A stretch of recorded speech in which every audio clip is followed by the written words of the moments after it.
우리들에게 주신 하나님의 말씀은 에스겔 8장 말씀입니다.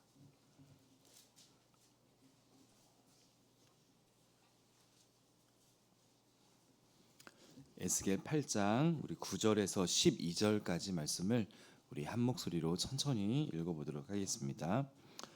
또 내게 이르시되 들어가서 그들이 거기에서 행하는 가증하고 악한 일을 보라 하시기로 내가 들어가 보니 각양 곤충과 가증한 짐승과 이스라엘 족속의 모든 우상을 그 사방 벽에 그렸고 이스라엘 족속의 장로 중 70명이 그 앞에 섰으며 사반의 아들 야하사냐도 그 가운데에 섰고 각기 손에 향로를 들었는데 향연이 구름같이 오르더라.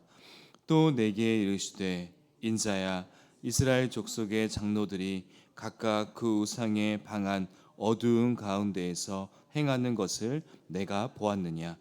그들이 이르기를 여호와께서 우리를 보지 아니하시며 여호와께서 이 땅을 버리셨다 하느니라.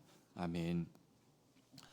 오늘 본문이 속해 있는 이 에스겔 8장부터 11장까지의 내용은 우상 숭배로 더럽혀진 이 예루살렘 성전에 대한 환상이 중심을 이루고 있습니다. 그래서 이 성전 환상이라고 불리기도 하는데요. 이것은 예루살렘이 멸망하는 가장 큰 원인이 하나님의 성전까지 더럽힌 이스라엘 백성들의 우상 숭배에 있음을 보여주고 있는 것과 동시에 하나님의 심판이 정당하다는 것을 말해주고 있습니다. 오늘 나눌 이 8장의 내용은 이렇습니다. 먼저 우리 1절 말씀을 보시면 이 에스겔이 환상을 본 시점이 언제인지 기록하고 있는데요. 여섯째 해. 이 여섯째 해라는 말은 유다 왕 여호야긴이 포로로 끌려간 지 6년째 된다는 의미입니다. 그해 6월 5일. 이것은 에스겔이 처음 선지자로 부름을 받아서 이 환상을 본 때로부터 약 1년 2개월이 지난 시점입니다. 이때는 이 에스겔 선지자가 이스라엘의 죄 가운데 이 죄에 대해서 390일 동안 그리고 유다의 죄에 대해서 40일 동안 각각 왼편과 오른편으로 누워서 자기 민족의 죄를 담당하는 이 상징적인 행위를 거의 마칠 무렵이었습니다. 이제 에스겔이 자기 집에 앉아 있는데 동족 장로들이 그를 찾아와서 그의 앞에 앉아 있습니다. 이 장로들은 이 유다에 있을 때는 상당한 영향력을 행사한 지도층이었죠. 그런데요, 바벨론의 포로로 끌려온 이후에도 예전만큼은 아니겠지만 일반 백성들보다는 어느 정도 위치에 있었던 것으로 보입니다. 이 장로들은 이 에스겔이 취하는 이 상징적인 이 행위들을 보면서 그가 무언가 특별한 일을 하고 있음을 알게 되었을 것입니다. 그리고 혹시 고국에 대한 어떠한 예언을 들을까 해서 그의 집에 와 있던 것 같습니다. 왜냐하면 그들에게 있어서 이 예루살렘은 영원한 그 소망의 존재였기 때문에 항상 그들의 마음속에는 그곳으로 돌아갈 소망을 품고 에스겔을 찾아왔던 것 같습니다. 그때 에스겔이 환상을 보는데요. 예루살렘 성전에서 이루어지는 장면을 목도하게 되는 것이죠. 에스겔은 불같은 형상을 보게 되는데 그것은 이전에 이제 그발 강가에서 보았던 이 궁창 위의 보좌와도 같은 형상이었습니다.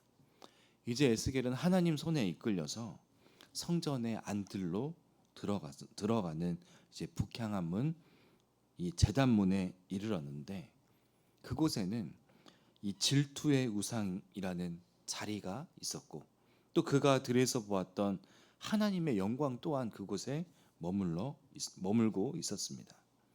그리고 성전 안뜰, 뜰 문과 또 연결된 그 담 안에 비밀 공간 같은 곳에서는 예수겔도 잘 알고 있었던 야하사냐를 비롯한 70인의 장로들이 각종 우상의 형상을 사방 벽에 그려놓고 우상 숭배 의식을 거행하고 있었고 또 성전뜰 북문에서는 여인들이 페니키아 지역의 우상인 이 담무스를 위한 종교 의식을 거행하고 있었습니다.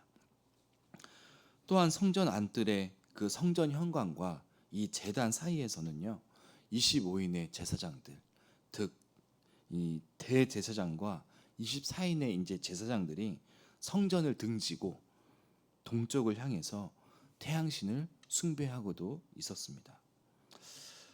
오늘 본문은 그 어떤 것보다도 거룩하게 유지되어야 할, 그리고 보존되어야 할 하나님의 성전이 각각 우상들과 또 우상 숭배들로 더럽혀져 있음을 분명하게 보여주고 있는 것이죠. 사랑하는 여러분, 예루살렘 성전에서 지금 자행되고 있는 각종 우상 숭배를 주도한 사람이 누구인가요? 놀랍게도 이스라엘을 하나님께로 인도해야 할 지도자층들입니다. 그들은 불꽃 같은 이 찬란한 그 하나님의 영광 앞에서도 그 앞에서 살지 않았을 뿐만 아니라 어두운 방 안에서 담 뒤편에서 은밀하게 우상 숭배를 자행하고 있습니다. 그런 그들이 이제 자신들이 하나님을 버린 것을 생각하지도 않고 오히려 지금 뭐라고 말하고 있나요? 우리가 함께 읽었던 12절 말씀 우리가 다시 한번 읽어보도록 하겠습니다. 또 내게 이르시되 인자야, 이스라엘 족속의 장로들이 각각 그 우상의 방 안 어두운 가운데에서 행하는 것을 내가 보았느냐. 그들이 이르기를 여호와께서 우리를 보지 아니하시며 여호와께서 이 땅을 버리셨다 하느니라. 여호와께서 우리를 보지 아니하시며 여호와께서 이 땅을 버리셨다. 하나님이 자신들을 지금 버리셨으니 하나님 대신 우상을 숭배하기로 했다고 지금 뻔뻔하게 하나님 앞에서 말하고 있다는 것입니다. 이것을 놓고 생각해 보면 그들에게 있어서 하나님은 언제든지 자신에게 도움이 되지 않으면 폐기 처분할 수 있는 우상들 중에 하나에 불과한 것이라고 그들 스스로 말하고 있는 것입니다. 여러분, 유다가 이러한 고통을 당하는 이유가 무엇입니까? 하나님이 그들을 돌보지 않아서인가요? 여러분, 전혀 그렇지 않죠. 하나님께서 그들을 버리셔서가 아니라 그들이 하나님을 바라보지 않았기 때문입니다. 하나님이 지금 유다를 버리신 것 때문이 아니라 그들이 하나님을 버렸기 때문이라는 것입니다. 여전히 유다의 멸망의 원인을 자신들에게서 찾는 것이 아니라요, 하나님께로 그것을 돌리고 있다는 것을 여러분들도 느끼실 수 있으실 것입니다. 사랑하는 여러분, 그렇지 않으면 참 좋겠는데요. 저와 여러분들이 신앙생활을 하는 가운데 저는 실패할 때가 있다고 저는 생각을 합니다. 왜냐하면 저와 여러분 모두 다 죄인이기 때문입니다. 하지만 그럴 때 우리는 어떻게 하는 것이 정말 중요할까요? 그 원인을 먼저 자신에게서 찾고 무엇이 잘못되었는지, 어디서부터 어긋나게 되었는지 그것을 정직하게 돌아보고 자신의 연약함, 허물을 정직하게 인정하는 것, 그게 정말로 중요하지 않을까요? 여러분, 자신을 정직하게 돌아볼 수 있는 은혜가 저와 여러분에게 꼭 있었으면 좋겠습니다. 그것이 영적으로 실패했을 때처럼 큰 일이 있을 때만이 아니라 하루하루 우리가 신앙생활을 하는 가운데 우리의 방향을 하나님께로 향하게 하는데 선한 힘이 될 줄로 믿습니다.